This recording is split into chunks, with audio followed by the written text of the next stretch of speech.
Hey guys, Aaron here. So today we are reviewing another one of my favorite all-time race runs that I've had. This is Wyndham, New York 2015 World Cup in the US. There's no better feeling than racing on home soil. Also the pressure that comes with it, all that, the family, friends, everybody that was there was definitely a big weekend for me. 2015 was a big season for me. This was maybe a month or so after the chainless win in Leogang, which I reviewed in another video. Yeah, this is just, when I think back to the most special races of my career, this is probably in the top 3.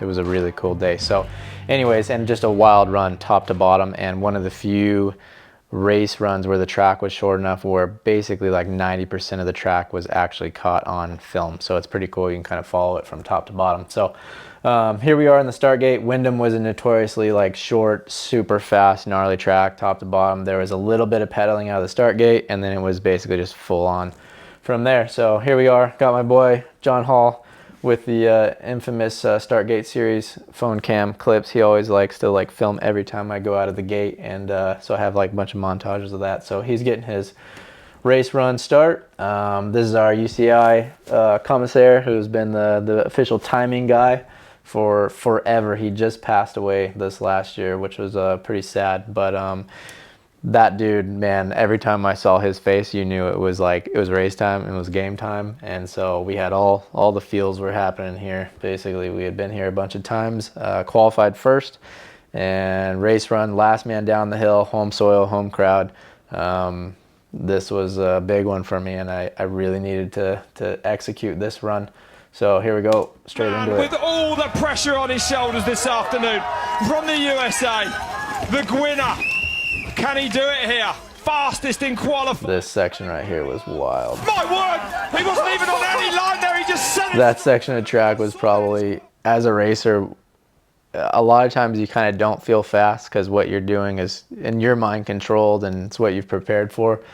But I remember everybody coming down this hill, or this like steep elevator section. It was basically vertical coming in and blind, and everybody was coming out here around the outside, and I'd kind of seen this line in practice. It was like a pretty deep rut down the inside, and I kind of felt like if I hit it fast enough, the whole thing would buff out and I could basically jump into this big rut and just go straight down the hill. But you had to hit it 100% committed because the rut kind of had a little S in it, so you just had to slam in there and like kind of hit the walls of the rut hard enough to like blow the thing apart a little bit and go through.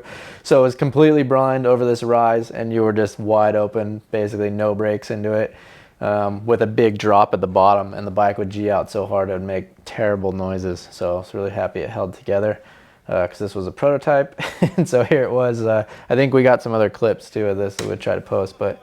And again! My word! Just sent it down that thing, which was cool. He wasn't even on any line there, he just sent it straight through the middle. I saw that in his qualifying run and didn't think he'd meant to do it. Yeah, the track was super dry this year, just how I liked it. And we just had to hang it out to the bottom. Oh my word, he looks to be on a different pace, what we've seen of him so far, so this is kind of coming into the middle of the track here. There's like a big road gap right here. Oh yes, he's early. And this is where the split pops up. So it was about 2 seconds into the green. 2 seconds! Times are real tight on this track too because it was so short. Gwin, we've never seen a rider like him in mountain biking. Whoop section coming up here. And what is this? Look how he goes through those whoops. Smash into it was cool. Just stay on your bike, Aaron. Definitely a good feeling when you get to this point in the run. There's always kind of a point in the run where you feel like we definitely weren't through all the hard stuff, but I think I always have this sort of running clock in my head where I know kind of where I'm at time-wise. I know how much I'm leaving on the track. And at this point, I felt like the run was going pretty good. I had made a couple of little mistakes that I was hoping weren't going to cost me. And I made a few at the bottom too that you won't see on screen, but as a rider, you know, like I was a little late for this turn, I was a little early here, so I wasn't quite carrying the speed and the momentum that I wanted to, but nonetheless still going fast. But knowing the times had been super tight here all weekend, I knew I had to really be on it. So Coming into the bottom section, I was feeling good, but I didn't know I was 2 seconds up here, but I had a sense of urgency, like I was gonna need to push it and kind of hang it out. And like I said, home soil, like the track was short, so fitness and pedaling and none of that really came into play. It was just all out as fast as you could go to the bottom. You definitely couldn't conserve. So coming into this bottom section was super tricky. It was really narrow for how fast you're going. It was super loose, and there was a really gnarly rock section here coming up. He's never finished off the podium here in the USA. You had to basically just be full committed through. So right here. Oh, wow, he's hanging on through the rocks there.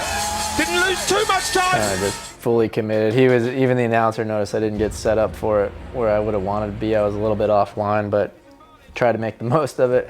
This is incredible stuff. Coming through the bottom, this is the point where you kind of know, like, okay, you're not home free, but it feels like you are. All the hard stuff's done, so you just got to be precise, really hit all these last flat turns good to the finish line. It looks like, since Greg's name's on screen, that he was the guy that had gone fastest that day before me, which was typical. Basically, it was always Greg and I, for the most part, fighting for the championship every year. If I won, he was second. If he won, I was second. We were always within a few seconds of each other, so you really had to be perfect. So he was a big rival of mine. I think he maybe even, I don't know if we raced South Africa that year, but I think he beat me last time in Pietermaritzburg, his hometown, on home soil. So I definitely didn't want to let my rival beat me on my home soil. So we were going for it here. He is up. He is up by 3 seconds. So yeah, we were extending the gap here. I was up by 3 seconds. So this was actually a pretty big lead on this track. Again, I obviously had no idea. I was just hanging it out. Gwin is on an amazing And this was cool. No better feeling than this when you get to the final stretch, final straightaway of the finish. Home crowd lining the track, so they're all cheering. The crowd that weekend had been insane. Like, people had Gwin for president, massive posters made, and like they had, I don't know, they were dressed like zombies and they had chainsaws and all this crazy stuff. It was wild. So pedaling to the finish with the home crowd cheering you on was really cool. They started running on the track behind me, and it was kind of mayhem after this race. Look at the time! Over 3.5. So yeah, 3.5 seconds up. So that was a good one. That was 2.5 minutes. Cool. That is one of the best race runs I have ever seen. So that was cool. This race was really special in a lot of ways. Like I said, it was a hometown win. My parents were at this race, which was real special for me. They don't usually make it to Europe. So I had my family here. My grandma was here, who has passed away since, so this was the last race she was able to go to, and she was able to be there and see me win. A bunch of our cousins, friends, sponsors, all that kind of stuff. So winning at home is, like I said, really cool. I remember I stayed with my parents that night at their like Airbnb they were renting, and because I went to the airport with them the next morning. I remember like laying in bed that night, and it was raining, and I was like feeling the breeze come through the window, and I remember just thinking, like, man, like that was a good day. Like, this is a memory that I'll never forget. So from that point to bedtime, it was basically a non-stop celebration with the fans, family, all that kind of stuff. It was a really good race for me, and the overall I was leading the championship, and I think I extended my points lead here a little bit, and I ended up winning the title, I think maybe 1 or 2 races after this. So yeah, definitely a very special race to me, one that I will never forget, and one that a lot of people, I think, don't remember when they ask me what's your favorite runs of all time. I think they think the chainless run or the rain run or some of those, but to me this one kind of always sticks out because it was just a lot of pressure to win, and with the home crowd, like I said, a lot of family and friends there and everything, and I really wanted to win at home. I didn't want to be the dude to cross the line second and get beat at that race. So it was a relief, exciting, all kinds of good stuff. So there you have it, one of my favorite races. Man, with all the pressure on his shoulders this afternoon, from the USA, the Gwinner. Can he do it here? Oh, my word!